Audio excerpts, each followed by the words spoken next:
وَلَقَدْ يَسَّرْنَا الْقُرْآنَ لِلذِّكْرِ فَهَلْ مِن مُّدَّكِرٍ. الحمد لله رب العالمين، والصلاة والسلام على أشرف الأنبياء والمرسلين.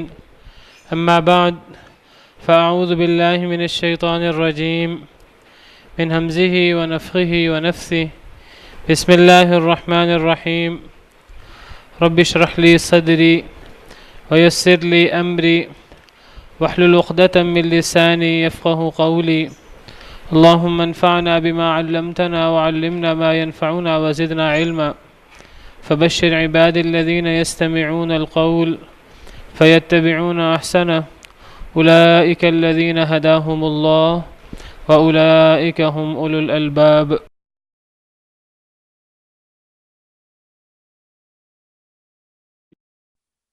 ولوطا إذ قال لقومه إنكم لتأتون الفاحشة ما سبقكم بها من أحد من العالمين أئنكم لتأتون الرجال وتقطعون السبيل وتأتون في ناديكم المنكر فما كان جواب قومه إلا أن قالوا ائتنا بعذاب الله إن كنت من الصادقين قال رب انصرني على القوم المفسدين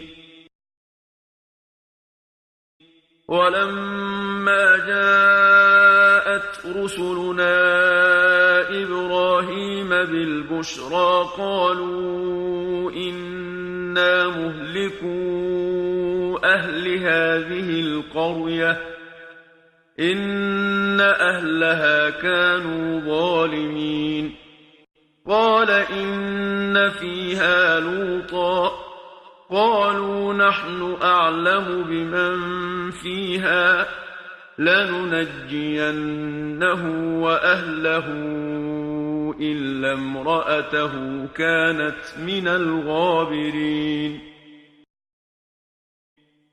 ولما أن جاءت رسلنا لوطا سيء بهم وضاق بهم ذرعا وقالوا لا تخف ولا تحزن إنا منجوك وأهلك إلا امرأتك كانت من الغابرين إنا منزلون على أهل هذه القرية رجزا من السماء بما كانوا يفسقون ولقد تركنا منها آية بينة لقوم يعقلون ولوطا إذ قال لقومه إنكم لتأتون الفاحشة